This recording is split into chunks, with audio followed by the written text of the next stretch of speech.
we are in Wheaton, Illinois at the All-Nighter, and I have the gentleman by the name of Christopher St. Booth from the Sci-Fi Channel. Christopher, could you tell me a little bit about your background?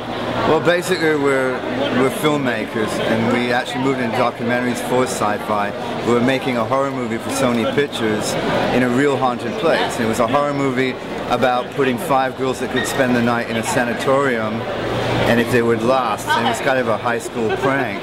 And while we were in there filming this horror movie in this haunted place, this place really was haunted. So here we are, a film crew making a horror movie in a real haunted place. Oh wow. And I went, oh my God, this would make a great documentary about a real film crew doing it. So we brought in another film crew filming us filming the movie. And of course Sony bought the movie and Sci-Fi bought the documentary. Oh wow. And that was Death Tunnels, the movie on Sony Pictures, and the documentary Spook the Ghost of Wiggle Sanatorium was the Sci-Fi feature. And then after we did that, that did so well, we went ahead and made 7 more for the Sci-Fi Channel, Chiller Channel. Wow, very cool. So we're still doing stuff like that today. What's your, what do you have going on currently? Right now we're finishing, we just released this new film here, which is The Unseen, which is the best of, basically the best of all 7 shows on Sci-Fi and Chiller. That was just released actually today, which is exciting. Really? This is kind of like what... So this is the premiere of that? Kinda, I mean, yeah, the DVD premiere, so to speak. Right. This is kind of everything the network cut out of our films that wouldn't let you show it, and we were going to show it, and it's kind of like goes behind the scenes of what it was like to really, you know, make this scary thing, and if there was emotional problems, personal problems, even like, you know, even bloopers, and it's a really good retrospective of Philip and I's work. So that just came out, and now we're to do 2 more films for NBC Universal for the Sci-Fi Channel Saturday Night Movie for release of October of 2013. One will be a vampire film, one with a twist, not one that sparkles. Okay. One that has a twist. We do a lot of research in our films, and I like to find, like a tree has many branches, so that branch I find, or roots, leads to a far more interesting story than you're after in the first place. And those are the kind of things we put in all of our shows. So when, you know, it would just, all our shows lead to many different stories that all come back together and builds a very fascinating roller coaster of an ending. So we're probably going to do a Civil War film, probably Really? a Civil War vampire film. With Civil a lot War of vampire. Yeah, like a Gone with the Wind. Right. Truly romantic, but immortal. That's Very one cool. of that we're going to do. And then the other one, they've let us choose whatever story we've wanted to do for many years. So that's what we're doing. Very cool. Yeah. Very busy. We've made we haven't had a vacation for 13 years, so we'll keep on going.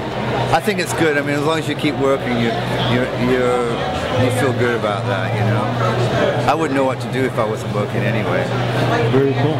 Well, I would actually, but I'm going to get that. I wouldn't get that chance. I just have to ask. The Unseen video you just showed me. Tell me something about that is going to make something that that's going to make the viewer of your interview here say, "I've got to get that that video." Well, I mean, it touches 7 of our films. One of them is including the real Exorcist story, The Secret Diary of the Exorcist, which right behind you is actually a copy of the real diary of the Exorcist, right behind you right now. And what's scary about that is it's true. And that's the scariest thing about anything, is when it's true. It really did happen, and the inside of it. So everything you see on this stuff on that show really happened, but one of the stories is about, it's probably one of the first paranormal experiences that I've ever had. When we're shooting the movie Death Tunnel, inside a tunnel where 63,000 people were conveyor belted down to the trains to be burned from tuberculosis in a sanatorium in Kentucky, Wheaton Sanatorium, being one of the most haunted places in the world. we filmed that movie I spoke about, our first movie, there while we did that documentary.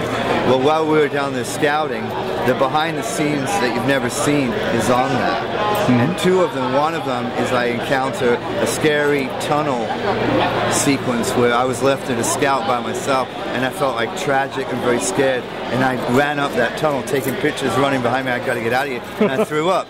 2 weeks later, when I looked at those pictures, there's an exact profile of a little girl with no eyes standing in front of me, and on the audio tape, it's screaming. Really? And what people don't know, being one of the weird things, is that a lot of ghost photos should be looked upside down. You turn them upside down, because ghosts travel, a lot of them, upside down.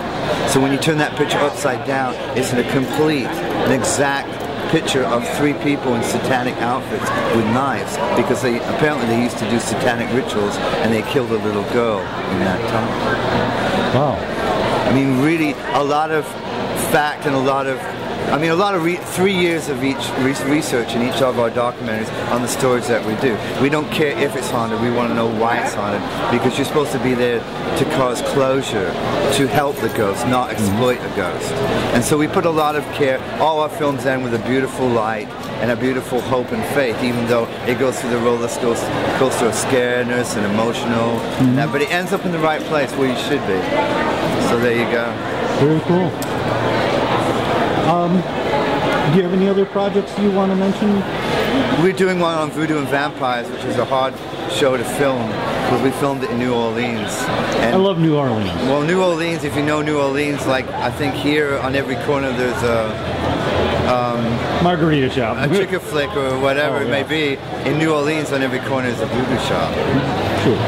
There are a lot of them. So when you want something, you want money or you want romance or you want faith, you go to the voodoo shop, because that's the way of, their religion or their way of life there. And when you start getting into that, you realize there's a lot of depth that could go wrong.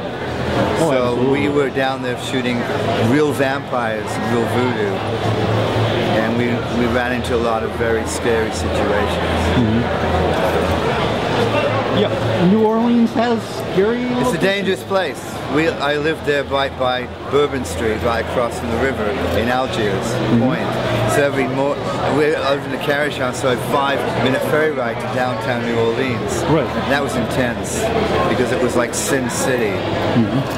But more than Sin City, because I've lived in Los Angeles and Las Vegas.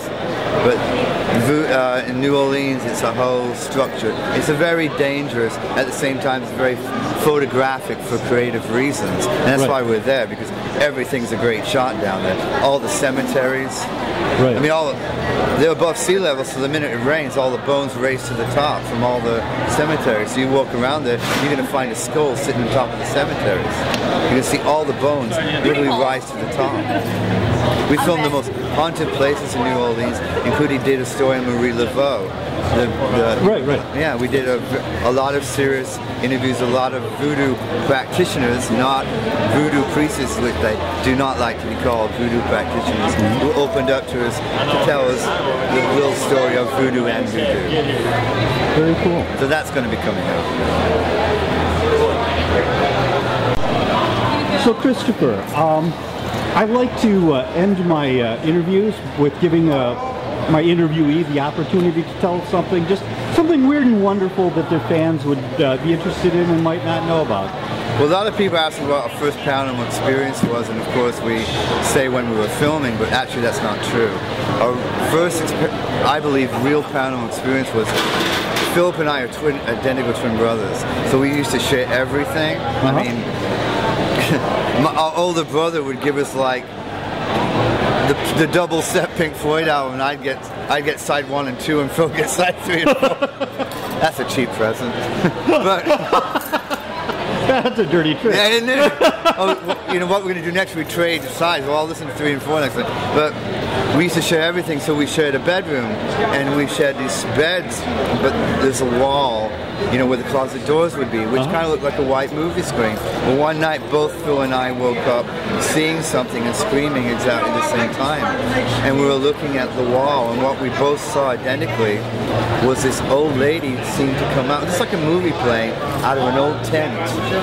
And there was this little dog that would be chasing her, and she was like petting her, and she was smiling at us and waving at us, and she was coming out of a tent, and there was a sign called, like a road sign called Home Road or something, I don't know. And we were both screaming, like we just saw this scary old woman coming in, and we screamed. And so our mom comes running in, and she goes, "What's going on?" And we told her. She goes, "Oh my God, our family just called, and your grandmother just died right now." Oh wow! And she goes, "That's your grandmother," and she had a little Yorkshire Terrier dog, and she lived on Home Road.